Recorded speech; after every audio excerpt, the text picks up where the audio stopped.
Omrish Badal die is er thans bezig met het bouwen van zijn woning. Een droom van hem, zegt hij. En elke woning die dient dan ook deuren en ramen te hebben.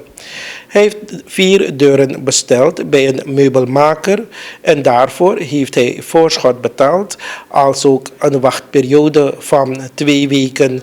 Deze 2 weken is intussen opgelopen naar 6 weken en de meubelmaker in deze kan nog steeds de deuren niet leveren.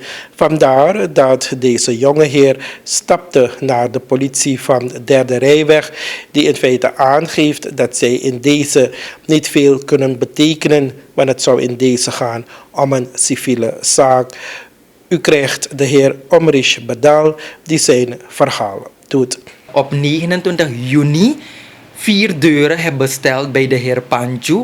En die had me beloofd dat het binnen 2 weken in orde komt.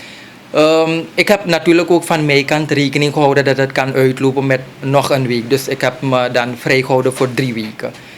Hij belt me, afspraak was 15 juli, dat hij die deuren zou opleveren. Op 15 juli belt hij mezelf en geeft aan dat hij nog 1 of 2 dagen nodig heeft. Oké, 1, 2 dagen uitlopen, prima, is geen probleem. 2, 3 dagen lopen uit, hij belt me niet. Totdat ik het weekend zelf belt om te vragen wat er aan de hand is. En dan geeft hij me aan dat hij allerlei problemen had. Dat zijn vrouw gevallen is en dit en dat. Dus al die privézaken van hem. Natuurlijk, kijk, als je iemand een opdracht geeft, interesseert zijn of haar privé dingen jou niet. Want je hebt een afspraak met iemand lopende en je gaat ervan uit dat je op tijd je zaken gedaan krijgt. Want andere mensen wachten ook om hun deel te doen. Gaandeweg loopt het uit tot 3 weken, 4 weken. Ik bel, hij belt nooit zelf terug. Ik bel. Ik ben 5 tot 6 keer persoonlijk langs geweest om notitie te nemen. En elke keer wordt er aan mij gezegd van het komt in orde, het komt in orde. Ik hou mensen vrij om natuurlijk in het weekend voor mij die deuren te komen plaatsen, als die al binnen zijn. Ik heb dat 2, 3 keren in de weekenden moeten cancelen. En u snapt, als u mensen vrij maakt, het is lastig om dat zij dan kosten, de inkomsten verliezen, want ze hebben voor jou vrijgehouden.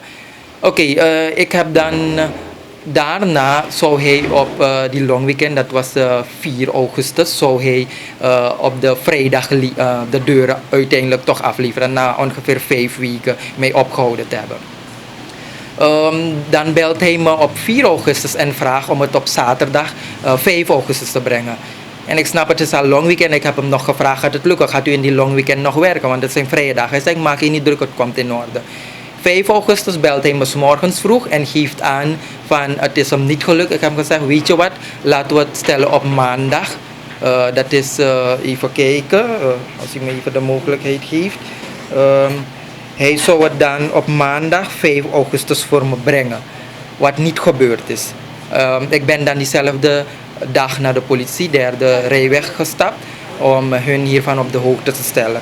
En zij geven me dan aan van dat ze bekend zijn met te veel klachten van deze heer. En heel veel mensen komen aan, zelfs de politieagenten zijn in deze slachtoffer geweest. Dat hebben ze mezelf gezegd. En toen begon een belletje bij me te rinkelen. Hey, dit is een kwalijke zaak. Het is belangrijk dat ik natuurlijk, ik ben nu al slachtoffer, maar het is belangrijk dat ik de samenleving ook hiervan op de hoogte stel.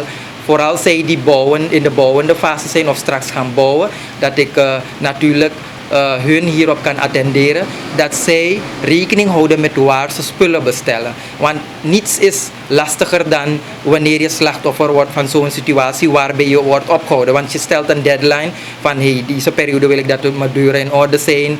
Ik wil dan mijn andere planning in orde maken. Want na die deuren te plaatsen, ga je je plafond plaatsen, je elektriciteit en zo. Nou, je snapt, het is een proces om elektriciteit ook aan te vragen in SWM. Dus dat soort dingen hebben me eigenlijk ook wat irritaties opgewekt. En toen de politie dat zei, hebben ze me ook gevraagd om de volgende dag weer terug te komen. Ik ga netjes de volgende dag weer bij de politie. En dan heb ik een andere agent die me ook te kennen geeft dat hij toevallig ook bekend staat met calamiteiten, of laat me zeggen issues van deze man. En hij vraagt me om de man toch tot vrijdag, dus vandaag, 12 uur de tijd te geven. Hij had me ook gezegd van dat ze ook niet naar hem toe kunnen rijden omdat ze geen vervoer op dat moment beschikbaar hadden. Ik heb daarmee rekening gehouden. Totdat ik vandaag 12 uur zelf bel om te vragen hoe ver het staat met de deuren. De man geeft me aan, het is me helaas niet gelukt. En hij had mezelf ook aangegeven dat hij 12 uur mij zelf zou bellen. Elke keer dat hij me aangeeft dat hij me gaat bellen, belt hij zelf niet terug. Ik moet zelf bellen. En u snapt, als u niet aan uw afspraken houdt, is het echt lastig. Ik ben dan naar de politiepost geweest. De politie heeft me gezegd, of de politie heeft zelf gebeld. En die man geeft de politie aan dat het maandag, dus volgende week maandag, in orde komt. Mij zegt hij, morgen krijg je, dus zaterdag krijg je die deuren. En aan de politie zegt hij maandag. Wat voor garantie had ik of heb ik dat ik die deuren morgen nog zou kunnen krijgen en desnoods morgen en zondag mijn deuren kon laten plaatsen. Dus dit is voor mij natuurlijk de reden geweest om in de media te stappen en de samenleving op de hoogte te stellen, maar ook tegelijkertijd de beleidsmakers op te roepen om wetten op te zetten waarbij wij als normale burgers beschermd worden. Ik geef een simpel voorbeeld. Als zulke situaties zich vaak voordoen en er klachten binnenkomen, zal bijvoorbeeld de DC in zulke situaties de vergunningen moeten terugtrekken of tenminste een schorsing moeten geven of een boete moeten opleggen. Want het kan niet dat je de samenleving steeds dupeert. Het is wanprestatie. Ik geef een voorbeeld. Stel bijvoorbeeld ik loop daar en ik pak gewoon een materiaal of iets van hem af om dat geld wat ik aan voorgeschoten heb te compenseren, want hij geeft aan dat hij dat geld niet heeft om het terug te geven, toch? Word ik wel aangehouden. Zo oneerlijk is ons rechtssysteem. Dan vraag ik me af, waar is de normale Surinaamse samenleving veiliggesteld?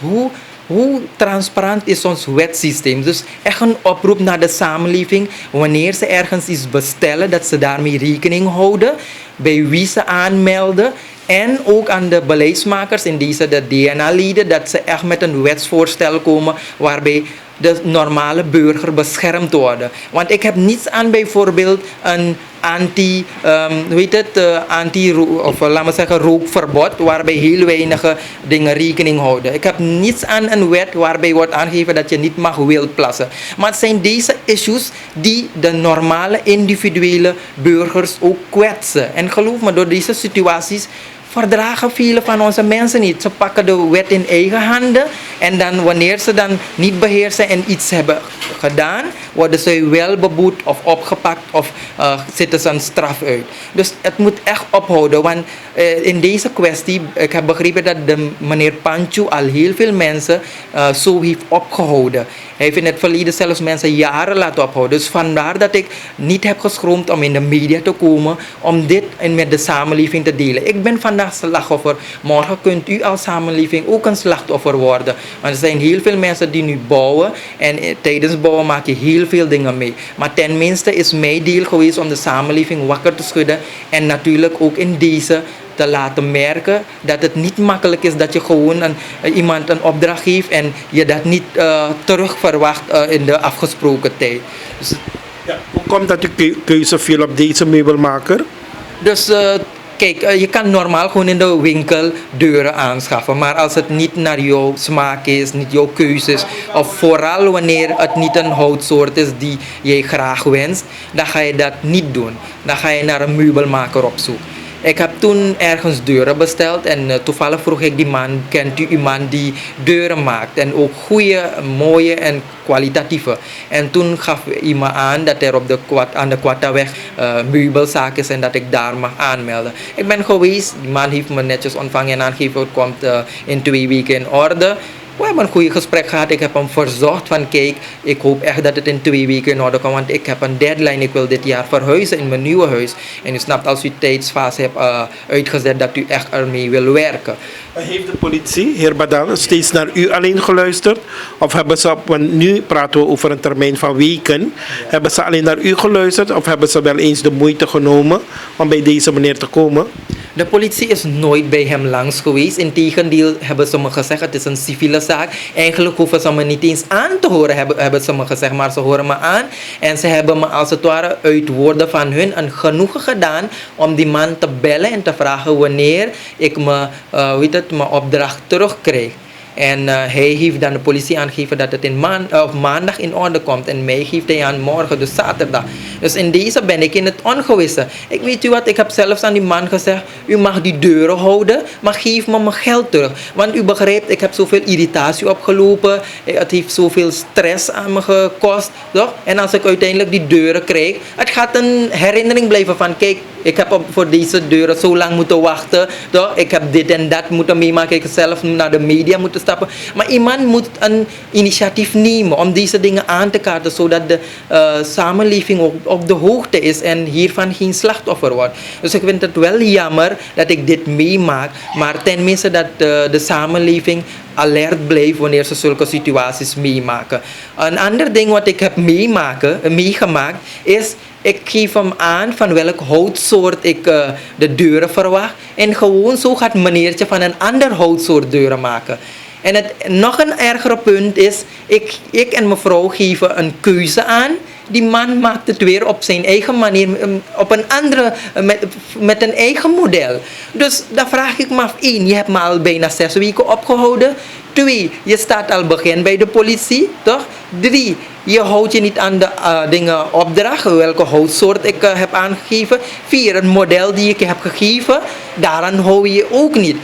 Ben je dan niet bezig met oplichting? Ben je niet bezig om wanprestatie uit te voeren? Dus dit is echt een kwalijke zaak. Ik vraag me maar heden ten dagen, waar is de samenleving gedekt? Waar kunnen wij terecht? Waar kunnen wij onze beklag doen? Want de politie geeft simpelweg, als hij maandag dat niet in orde heeft, maakt u er een zaak van. Ik ga u aangeven, meneer Ganesh, ik heb nu een kort geding gaande, waarop ik al 2 jaren wacht.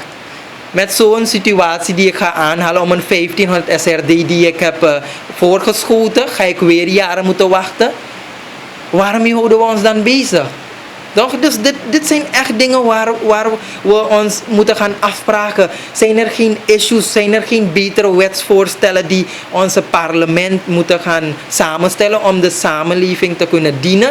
Tenminste dat onze samenleving denkt van, hé, de regering heeft wel iets goed gedaan, dan te beloven dat ze met wegen komen, met bruggen komen, met huizen komen. Want dat kan de samenleving ook van zijn kan zeggen van, het algemeen belang is gediend, maar waar is mijn persoonlijk belang ook? Ik zeg niet dat ik op persoonlijk belang ben uitgegaan, maar er zijn heel veel mensen die met zulke situaties te dealen hebben. En niet een ieder kan zich beheersen, meneer Ganesh. Ik ga u eerlijk zeggen, ik heb me ook de laatste tijd niet echt kunnen beheersen. Ik ben vandaag zo pissed of langsgekomen. Ik heb op die man geflasht. Ik heb gezegd van, zo'n grote man die niet aan zijn afspraken kan houden, waarmee ben u bezig? Iedereen kan een keertje emotioneel worden en zich niet aan afspraken houden. Come on, 6 weken al voorbij en allerlei dingen die ik in de samenleving van velen heb mogen horen, heeft me niet happy gemaakt, meneer Ganesh. Echt waar. Dus u hebt die twijfels aan het eindproduct dat u straks gaat krijgen? Kijk, ik weet niet wat het eindproduct zal zijn, of ik dat zal krijgen, is ook een vraag. Maar ik heb hem ook eerlijk gezegd, u mag het houden. Geef me mijn geld terug. Al geef me mijn geld niet terug, maar er is veel emoties daarmee te paard gaan. Ik ga die deuren misschien aan mijn huis zien. Dan ga ik weer terugdenken. Jongen, ik heb dit moeten meemaken. Ik heb 6 weken moeten maken. Ik heb de politie 3-4 keren moeten aandoen. Ik ben niet iemand die vaak naar de politie stapt, hoor. Ik hou er niet van. Toch? Dus ik vraag me af, al geeft hij maar dat ding, maar het zijn emoties. Ik ga zitten denken van, misschien gaat de samenleving denken van, ach, nee, maar accepteren toch? Het is iets waarvoor je hebt betaald.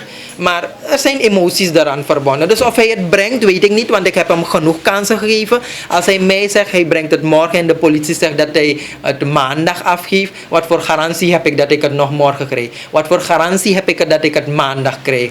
Hij staat al bekend om zulke situaties. Hij zal dan ook rijp genoeg zijn geworden van wat de juridische consequenties zijn. Want de politie kan hem niet oppakken. Het enige wat kan gebeuren is dat er juridische stappen vanuit de persoon die het ervaart aangespannen kan worden. Maar hoe lang ga ik wachten? Liever ga ik nu ergens anders mijn deuren bestellen, aanschaffen en verder met een proces. Want 6 weken gewacht te hebben, heeft me niet goed gedaan, meneer Ganesh. En in het kader van hoor wederhoor zijn wij dan ook gestapt bij deze meubelmaker aan de Kwatsaweg in deze. De heer Pancho die aangeeft dat het daadwerkelijk zo is dat het wat langer heeft geduurd. Hij wilde niet in beeld, dus off-camera heeft hij deze informatie gegeven aan TBN Prime Alert. En het komt volgens hem erop neer dat vanwege het laten inkopen van de houtsoorten waarmee hij de deuren moet maken, maar ook vanwege het feit dat hij wat grieperig is geweest, hij deze deuren niet heeft kunnen maken. Aankomende maandagmiddag om 5 uur mag de heer Omrish Badal de 4 deuren ophalen, want dan zal het wel allemaal af zijn. De meubelmaker geeft toe dat hij een beetje een slechte naam heeft, dat cliënten toch wel vaker over hem hebben geklaagd. Maar zegt hij nu, heeft hij zijn les geleerd en dit zal niet meer gebeuren. Dat is de reactie van meubelmaker Pancho in deze.